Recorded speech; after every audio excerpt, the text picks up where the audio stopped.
Alrighty, so Killing Floor 3 has finally launched on this beautiful day of July 24th, 2025. Big 2025, we finally got another Killing Floor. Now, this game was originally supposed to release in March earlier this year, ended up getting delayed due to backlash via the beta on February, which I was fortunate enough to get access to.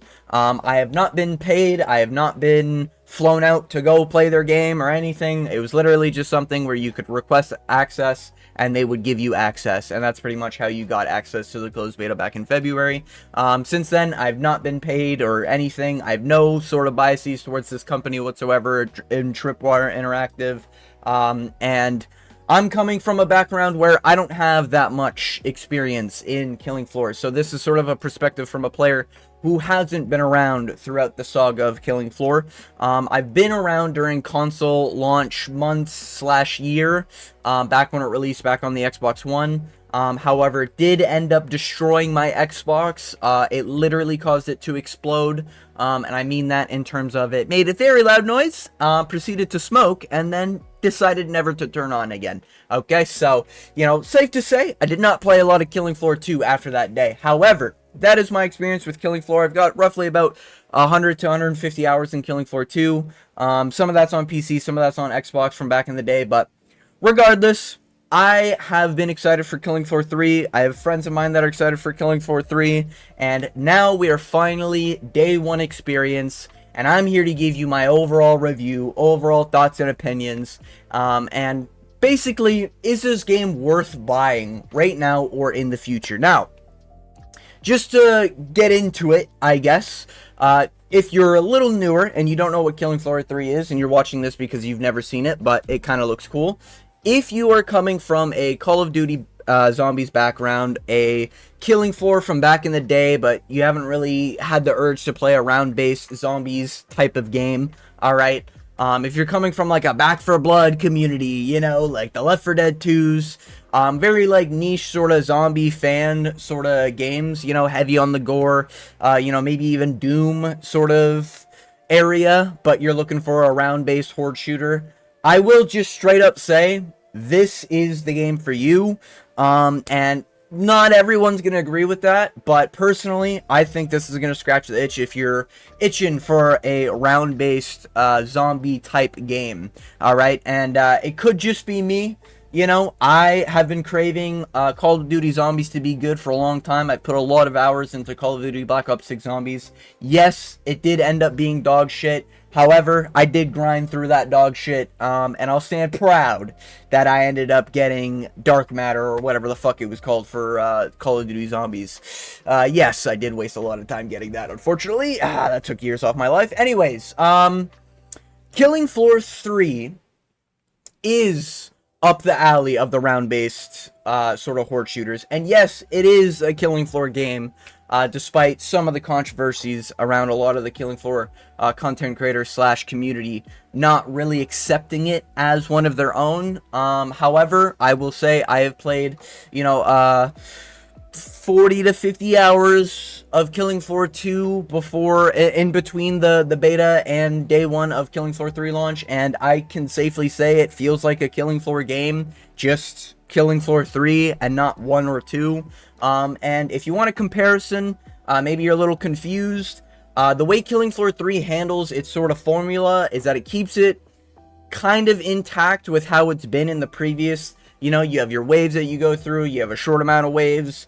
Currently, right now, you can't edit it, so you only have 6 waves on any of the maps. And you'll go through these waves as different perks or classes, as a lot of people will probably refer them to if you're not used to playing Killing Floor. Perks are basically just classes, and yeah, it's just basically that, you go through waves, it starts off easy, gets a little harder, there's harder difficulties, and there's some good detail on the weapons. And that's pretty much the Killing Floor formula, and I can safely say Killing Floor 3 kind of carries that banner. I'd akin this to like a Borderlands 2 to Borderlands 3, if you're familiar with the way those two games are, where Borderlands 2 was very clearly on a much older engine, and Borderlands 3 is technically on the same engine as far as I'm aware, but it looks completely different and has a completely different art style. But they're still fundamentally the same sort of formula, if you get what I mean. So, Killing Floor 3 does have a lot more movement to it. It does have a lot more things to do in terms of the maps. You know, there's going to be turrets that you can access. There's armor you can access. There's doors you can open, as well as there's sliding. There's the grappling. There is skills, like action skills, similar to Borderlands, which is new. Because in the older Killing Floors, like Killing Floor 2, the best you'd get is like a damage multiplier or something a little goofy or akin to that as far as the perks go.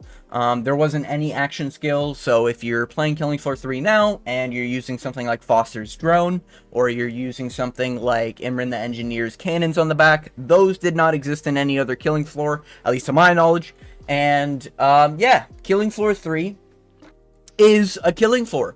And I can say that pretty confidently as someone who doesn't play a lot of the Killing Floors, but I have thoroughly enjoyed my time playing the game, so I'm a bit biased there, I guess, as someone who enjoyed the game. But as a review goes, I'm going to list a few categories here, and we're going to go through them, and I'm just going to get it out the way, alright? With the movement being mentioned, I do think the movement's good. Now, I had heard a lot of people talk shit about the movement. It's a little too clunky. It doesn't belong in the Killing Floor. And if you're one of those Killing Floor players, and listen, I know some of the Killing Floor community is probably going to watch this video, and I can already see you typing, okay? But listen, alright? Just hear me out, okay? Killing Floor 3 is not trying to be 1 or 2. It's trying to be Killing Floor 3. And what I mean by that is that it's trying to add more mechanics to the every run sort of potential there is, you know? And with Killing Floor 1, you didn't have a lot of movement options. And for those who aren't aware, you just could walk in Killing Floor 1. You know, enemies would outrun you, and you'd basically be forced to kill the enemies or sort of kite them around buildings, stuff like that. But Killing Floor 1 was very basic. Killing Floor 2 added sprinting left, right, and backwards, which I do hope to return in Killing Floor 3, I will say. Currently, right now, you can kind of just sprint forward. You're not able to omni-movement, I guess, your way around. But Killing Floor 2 just had sprint and jump. I felt like the jump was pretty clunky. I did not enjoy the jump in Killing Floor 2, and a lot of the terrain was not very gracious with how you'd be able to jump over objects. There's a lot of railings where you'd just be stuck on. There's a lot of corners that you look like you could be able to jump over, but you can't, even though your character is jumping high enough. It was a little weird jump in Killing Floor 2, but Killing Floor 3 adds a lot more. There's slide, there's mantle, there's the grappling from the ninja class. Like, there's a lot more things to do in Killing Floor 3 in terms of the movement, and overall, I'd say the movement is a complete W, and if you're looking for a sort of, maybe not necessarily skill expressive, but a more active movement where you have to be paying attention to a lot more of like your dodges, your slide and everything like that, similar to maybe the Black Ops 3 / Black Ops 6 sort of zombie style. I didn't play much of Black Ops 4. Sorry, I haven't played any of Black Ops 4.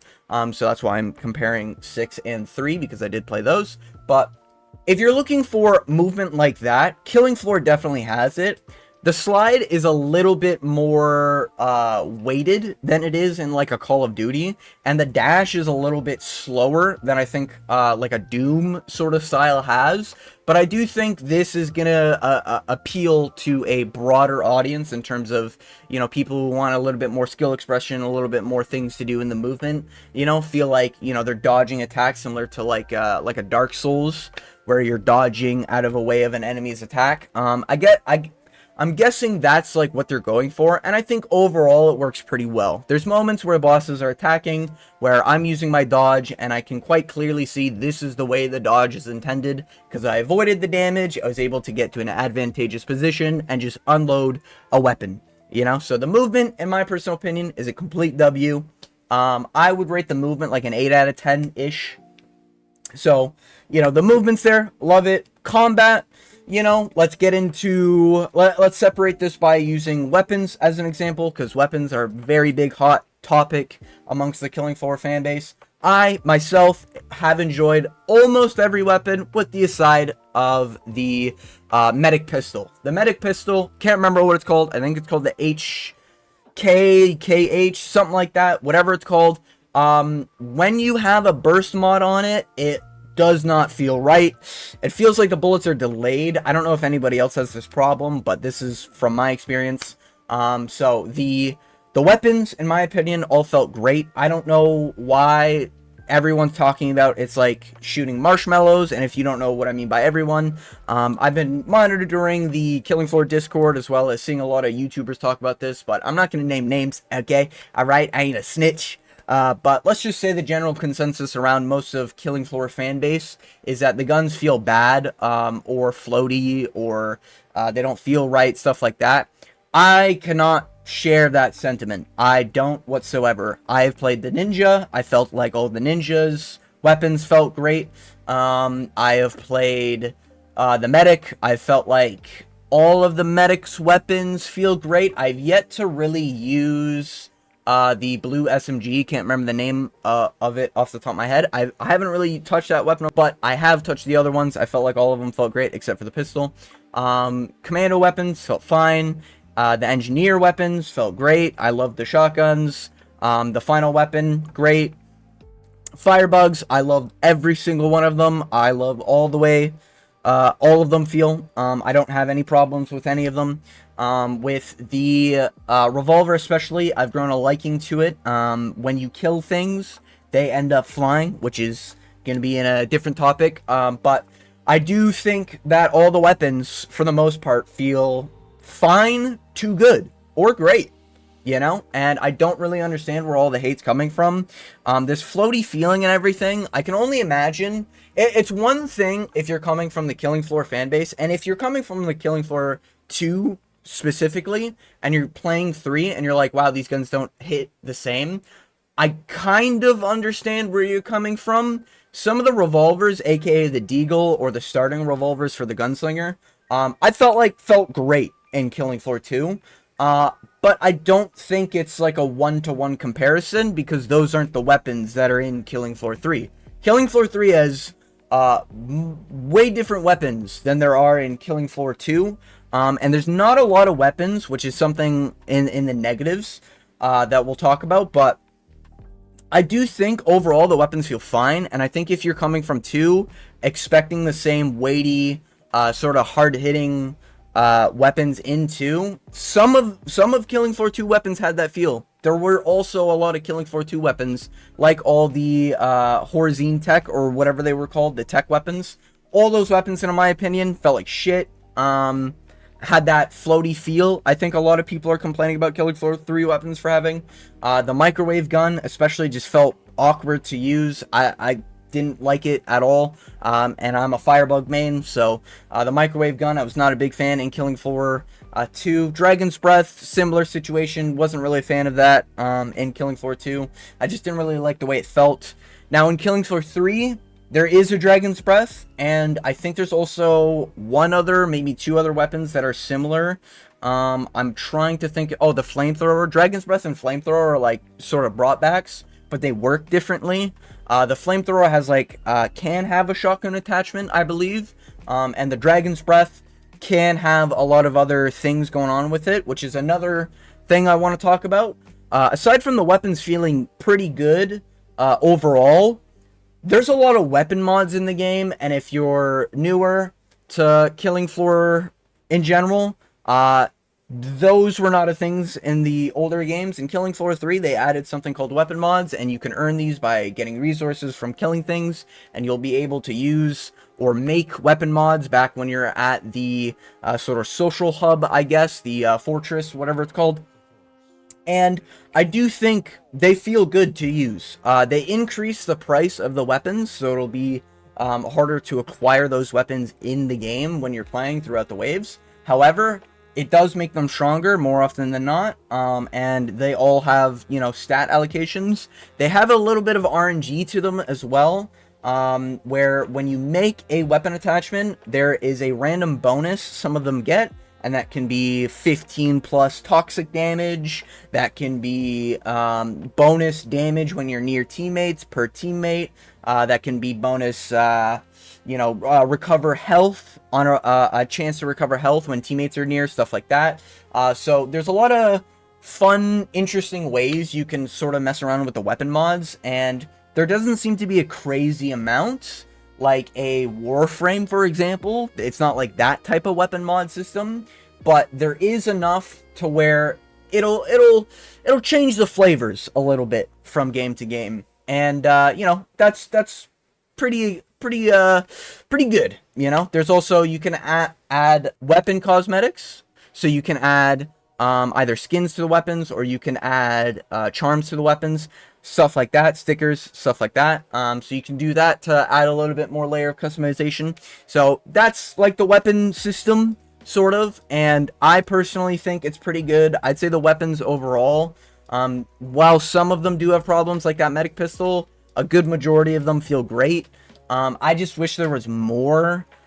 So unfortunately, you know, I'd give it like a 6, maybe a 7 out of 10 as far as the weapons go. Only because I wish there was more. Because if there was more, it'd be a lot easier to compare a bunch of weapons, you know? But I just think over time, it'll there will be more weapons. But currently, right now, it's about 4 weapons per perk.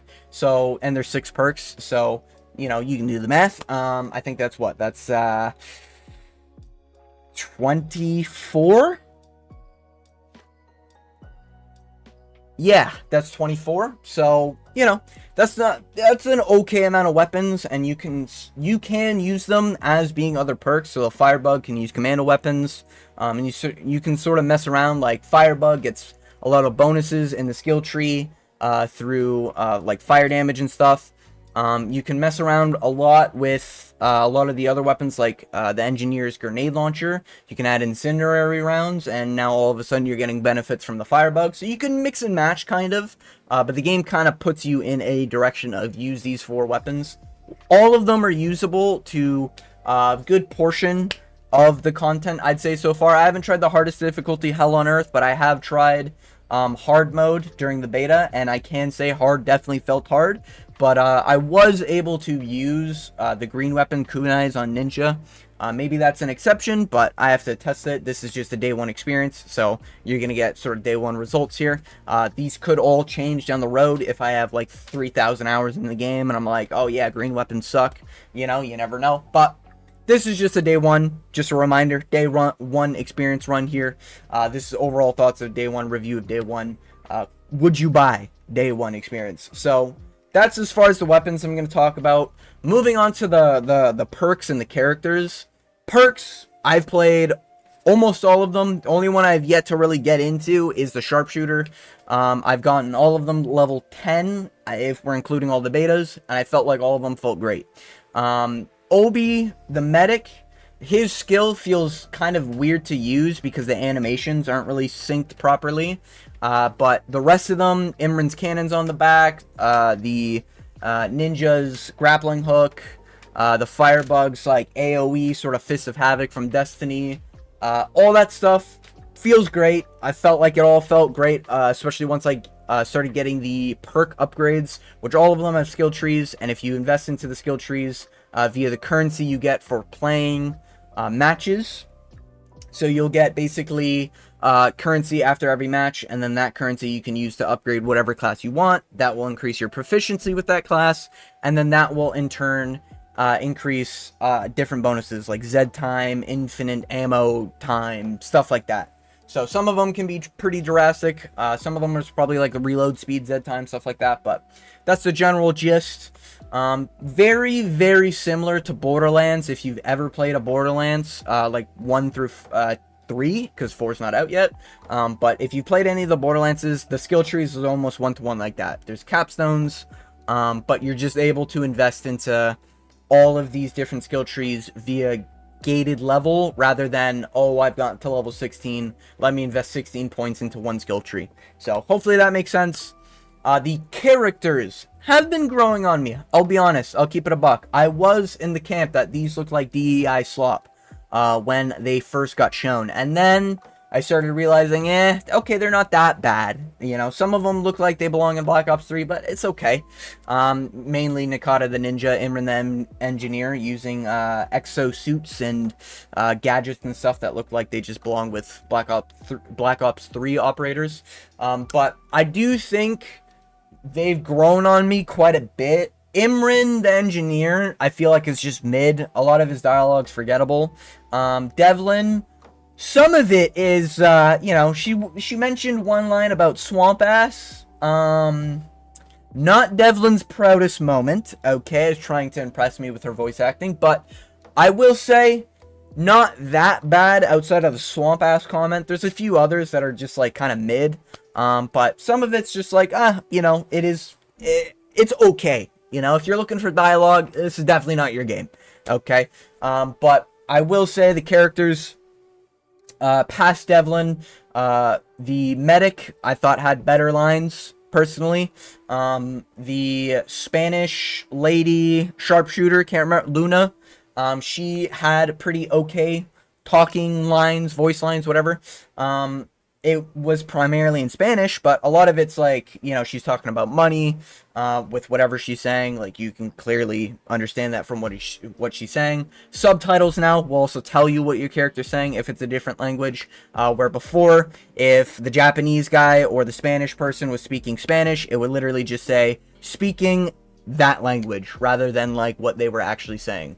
Converted to English, as that is my speaking language, so that's the language I'm gonna have my subtitles as. So, that all being said, I feel like I'm forgetting one. Like, Nakata's voice lines were fine, but yeah, overall, I felt like the characters, they're either, like, mid to forgettable, so probably, like, a 6, 7 out of 10. The classes, though, or perks, as a lot of the Killing Floor community is probably used to calling them, I will say, I'd give them a pretty high, like, 8, 9 out of 10. I felt like all of them felt pretty distinct from each other, and I was worried, like, Foster's sort of drone was going to feel a lot like Luna's arrow shot, and they're kind of similar, but they still, like, serve different purposes. Like, Foster kind of is for burning down, like, a big, or sorry, the commando, I should say, is kind of used for burning down, like, a big flesh pound, or, like, dealing big damage to the boss, where, like, something like Devlin's is used for AoE, something like Opie's can be used for AoE and also save the team, in, like, stressful boss situations, stuff like that, you know? Nakata, very solo heavy with that, grappling hook. You know, get that husk peppering you, bring them down. But characters, I thought all felt great. Perks all felt great. Characters felt like mid. I'd say like 6 out of 10 for characters, but the classes I'd say probably, or the perks I'd say like 8 out of 10. I haven't messed around with all of them capstoned. I haven't messed around with them on higher difficulties. Keep that in mind. This is day one. All of them felt pretty good. If you are looking for a style to play the game, you will find a style to play this game.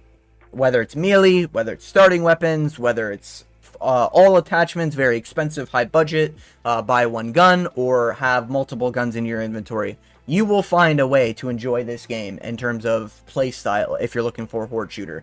That's my personal take. But yeah, that goes as far as all the characters and the perks. Getting into the Gore system and the enemies, I want to say straight off the bat, Gore system I felt like was great. Dismembering enemies felt very clean. It literally felt like you were cutting through butter every single time you blew off someone's like arm, you blew off their legs, you blew off the head. Like, you can dismember all these enemies by like hitting them with the knife. It, you know, shooting them in the head causes them to go flying more often than not with most of the weapons. So Gore, everything, great. Enemy design, I saw a lot of people saying that all the enemies look the same. I don't know why they didn't make them more distinct. I'm just going to keep it a buck. I think this is just more of like, either A, it's cope from people who want to hate the game, or B, it's just killing. I'm going to say it how it is, man. It's literally like killing for either 1 or 2 fans, probably the 2 fans, that are just trying to say something's bad about Killing Floor 3 when it's just not, alright? And the enemies, I don't know how you're confusing like a Gore fast with the Clot, and I don't know how you're confusing the Clot with the Cyst. You know, one has big red glowing eyes that's chasing you down with claws. The other one looks like a scrotum sack, has no eyes, and spits from its fucking face. Okay? And then the Gore fast is a big red fleshy dude. Literally, sorry, no fleshy dude, and you just see his muscles, alright, with his giant ass skull running you down, with a one-bladed arm. How are these even close to getting mistaken for each other? You know?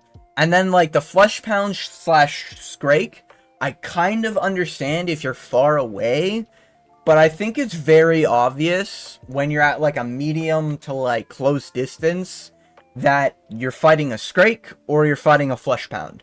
A Flesh Pound is going to be pounding the ground with two big fucking hammers on his fucking hands, and then the other one, the Scrake, is gonna probably be yoinking one of your teammates, okay?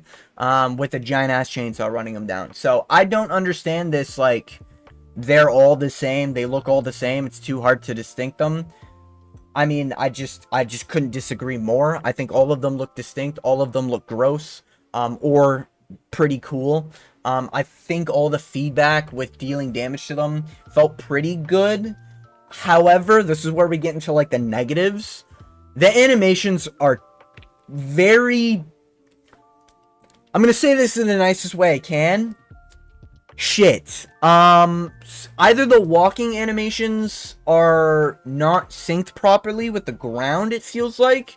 It felt like the ground in most of the maps were very, not level. Like, some of it would sink down, some of it would raise up, and it felt like the enemy's walking animation was never really adjusted for that, so it results in a lot of goofy movements with some of the enemies, just not matching up correctly with their steps. That's kind of my theory. It could be something else entirely. I'm not a game dev, but that's kind of how I felt it was. And some of the feedback was pretty bad in terms of, like, the enemies losing arms whenever I hit them in the leg with a knife. A little weird, but I kind of understand it if it's, like, tied to their HP and their limbs would just fall off if their HP went too low, stuff like that. But outside of that, I will say, other than the animations being, like, wonky at times, they do just feel unfinished, and that is kind of like an overarching thing with this game. It will feel unfinished, and if you're one of those, it needs to be perfect day one sort of players, where there's no server issues, no no bugs, no nothing like that, this is definitely not the game for you, and I'd suggest waiting. However, it does feel unfinished, and for a 1.0 launch, like, that's kind of unacceptable in my opinion. Now, my theory is that whatever company owns Tripwire Interactive, I should say. I don't remember it it's the Embracer Group. I actually just remembered it.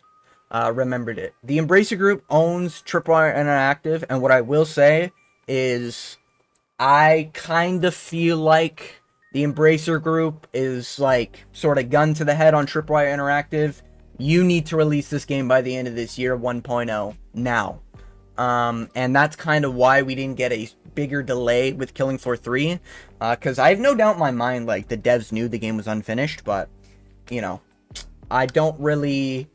I think this is sort of like the higher-ups are sort of pressing down on the lowers. Now, this is obviously just a theory. This could just be cope. But that's kind of the feeling I got. The animations are a definite tell that the game feels like 80 to 90% finished. It doesn't feel like this is what the devs genuinely wanted to release on day one. But this is kind of what they have to release on day one. That's the feeling I got personally. Maybe it's different for other people. You know, maybe let me know in the comments. But regardless... those are the animations. While some of them felt unfinished at times, overall, I think 80 to 90% of the time, you're going to be enjoying your time, killing the enemies, fighting the enemies. Again, some people are complaining about too many ranged attacks. I mean, there's more ways to dodge the ranged attacks. There's not really much, like... I didn't really feel that way playing throughout the game. I was never like, damn, that's way too many ranged attacks, you know? I'd get hit by a Siren Blast occasionally. And, you know, the clots would hit me if I'm not paying attention, I guess, by spitting at me. Yeah, that's about it. I don't really see a problem with that. I think that's kind of fine because there's more ways to dodge it, and you know, kind of incentivize paying attention. But that's the overall sort of portion for the animations and the enemies and everything. Overall, I'd give it like a 5 out of 10. I love the designs of the enemies. I think they're getting overhated way too much for looking too similar. But I do think that the animations are at such a big problem that it does result in like some of the bosses having janky animations, some of the enemies just doing the wrong things, finishers looking stiff at times, especially as you're a player watching someone else do a finisher. So that's kind of my take. I'd say it's like a 5 out of 10 average sort of scoring. But this is day one. If their trajectory keeps on going the way they're going, these things will be fixed. And I have faith that the animations will be cleaned up by the developer teams as of them improving the betas so much in such a short period of time. They had like 3 months to improve what they had in the February beta. It was absolutely night and day, the difference between the February beta and the July beta. So that's what I'll say there. But yeah, moving on, I want to talk about the maps. Really quickly, all the maps felt great. I have yet to play one map, can't remember the name. Everything else felt fine. Sewers, great. Offices, fine. None of these maps felt too tight, too enclosed. None of these maps felt too large, way too spacious. You know, maybe Radar could be considered a little too big. Just with the open field near like the shooting ranges and stuff. Outside of that, I'm completely fine with them. All of them felt great. Some of them felt a little darker than they should, I guess.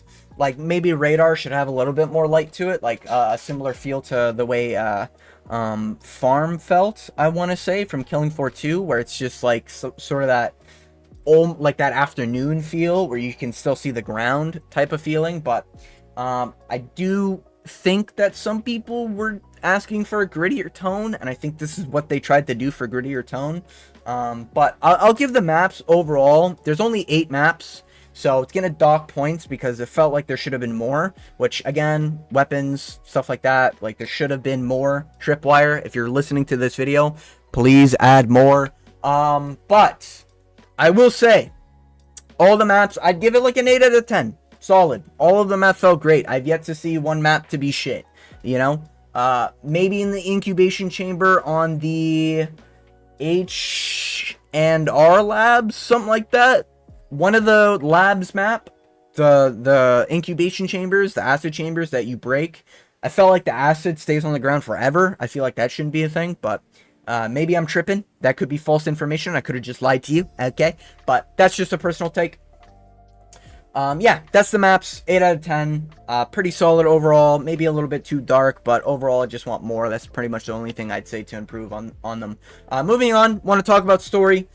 Story, quick and simple. I have not finished the story yet, as this is day one. A lot of it's, you know, I like taking my time, you know, chewing my food, but I will just say the story's just like, it's there. 5 out of 10, I guess. The story attributes to line of dialogue / tutorial.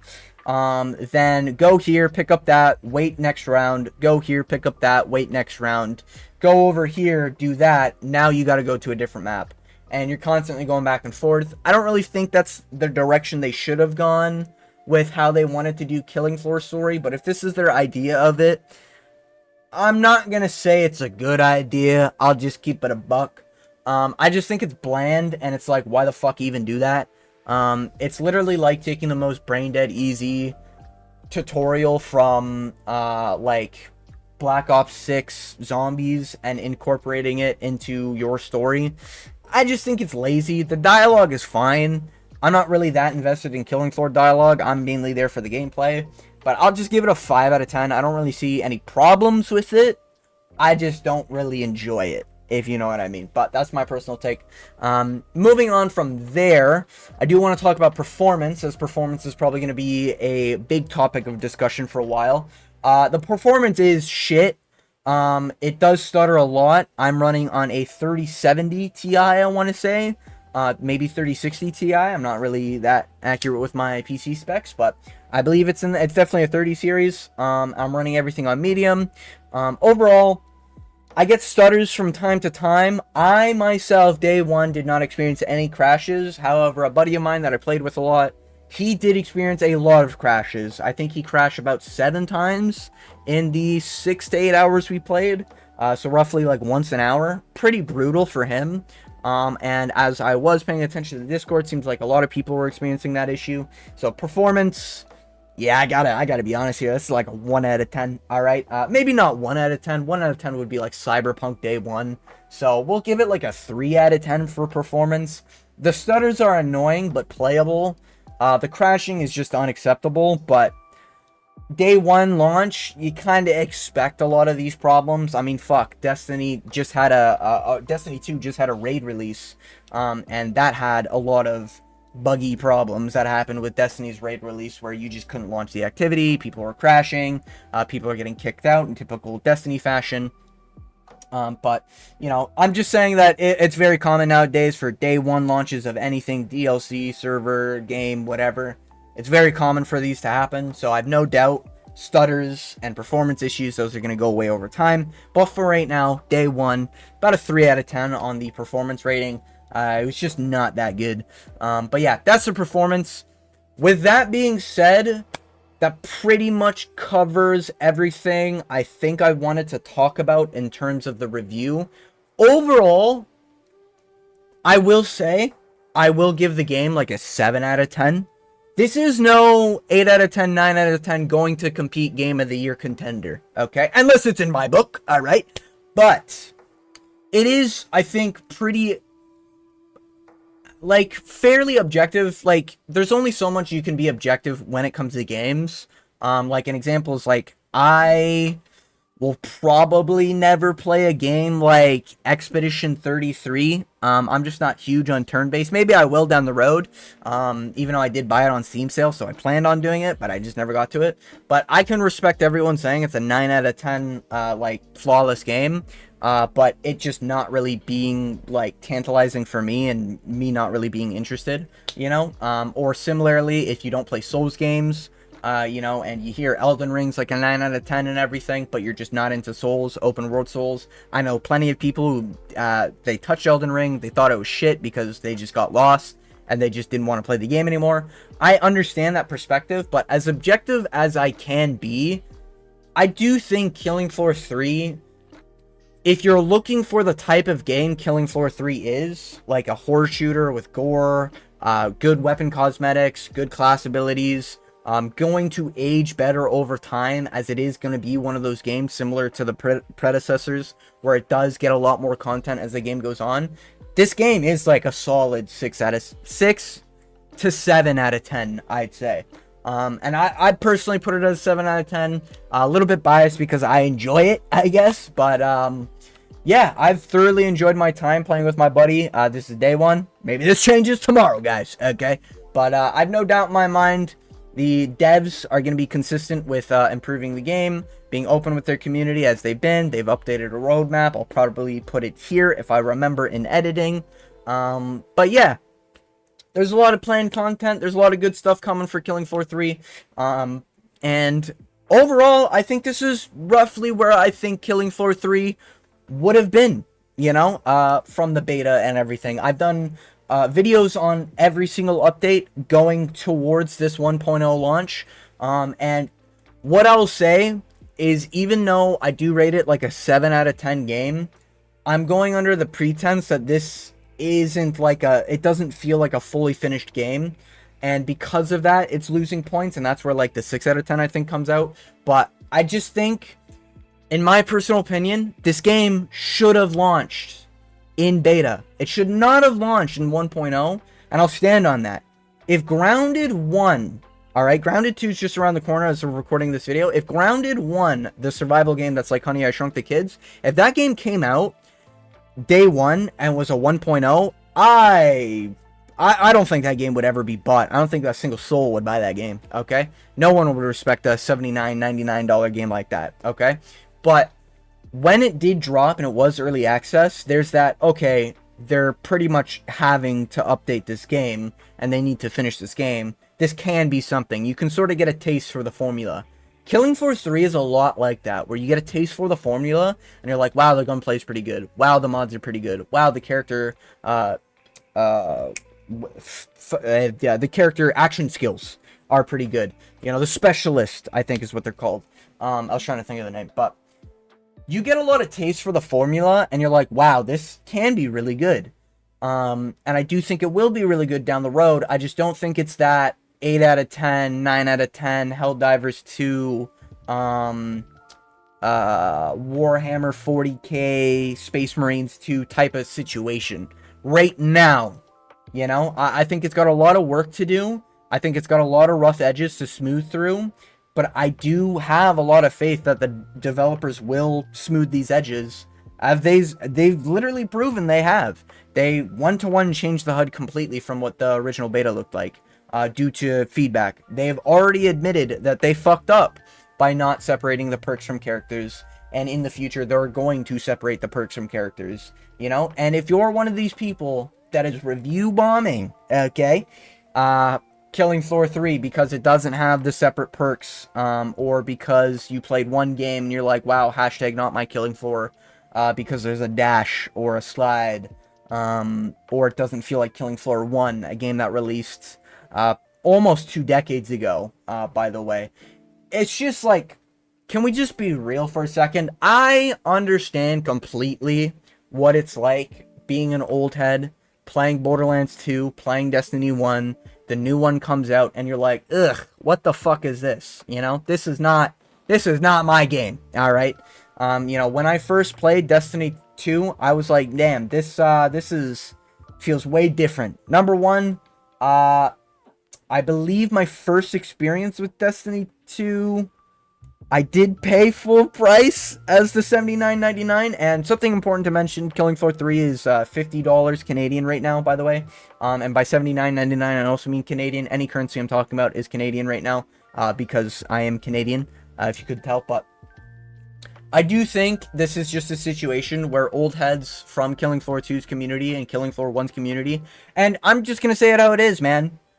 You guys are going to be hating on Killing Floor. Yeah, not all of you guys, okay? I've seen some reasonable takes from the Killing Floor 2 community, and there's a lot of reasonable takes to be had. The game feels unfinished. The animations feel jank. But to just start lumping in, the movement feels terrible. Enemy designs feel dumb. Like, Z time's terrible, and like all this other shit. Just lumping everything into it bad because bad game is just like not the direction to go. And I can understand if you're from Killing Floor 1 and you want that game that's like that hardcore, gritty tone, very slow-paced sort of horde shooter, and you want that back, I understand that. But Killing Floor 3 is not going to be Killing Floor 1.5. And Killing Floor 3 is not going to be Killing Floor 2.5. Killing Floor 3 will be Killing Floor 3. And it's going to be a new name in the new title. It's going to feel a lot different than how Killing Floor 2 did to number 1. But I also feel like a lot of people forget that Killing Floor 2 released in early access. And I do agree. I'm with you guys, okay? Killing Floor 3 should have released in early access, and it did not. It loses bounty points for that. But Killing Floor 2 did release in early access. It had a lot of time to get into a 1.0 status. Then it released in 1.0, still had a myriad of issues, and it took a long time to get content. I'm talking like when I played Killing Floor 2 on console, I don't even think they had the Husk cannon. I think they had, I'm talking from a Firebug main, I think they had the flamethrower, I think they had the microwave gun, and I want to say the Dragon's Breath, and that was about it. For the, you know, Spitfires, obviously, goated weapon, should return, just saying, you know, Tripwire if you're still watching, alright? Give me my Spitfires. Okay, I love them. But, yeah, there's a lot of things that Killing Floor 2 was missing. But it's had a decade to build up its content. I would be shocked. I don't care what the devs say. I would be shocked if they started working on this game more than 2 years ago. And I mean that seriously. The company's about 120 people. And that's not including the people working on other games as well, as they do release other titles. So I'm going to wager about 80, maybe a little bit less, maybe a little bit more, are working on Killing Floor 2, or sorry, Killing Floor 3. And if you're in the mindset that they should have just kept on working on Killing Floor 2, I just disagree. I think Killing Floor 2 just feels dated, being a menu system, being tied to loot boxes, being tied to buying weapons that come out. And I just got to bring it up again. Killing Floor 2 had so much time, not only from the devs, but the community had so much time to build up those games. A lot of maps are community-made maps, you know? Cosmetics, I'm pretty sure there's community-made cosmetics, you know? There's a lot of things in that game that makes it replayable because of the community. So, I think Killing Floor 3 is just going to need time. And as this is the day 1 review, I'm giving it, the Barry Ben, 7 out of 10, okay? That's kind of how I'd put it. I do completely understand if you're an old head and you're like, hashtag not my Killing Floor. I just think you're wrong, personally. Because it's just Killing Floor 3, and it's not 2 or 1. That's just plain and simple. Does the game have problems? Yes, it does have a lot of problems. Does it mean it's a bad game?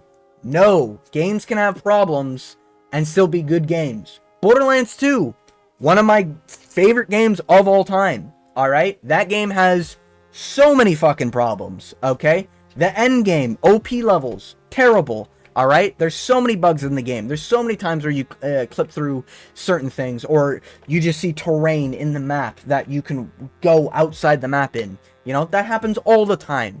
You know, the amount of reuse assets they use in Borderlands for, like, their environments and stuff. There's so many problems with that game, but it's still a good game. Alright, so that's kind of all I wanted to say. I think Killing Floor 3 is taking a lot of risks.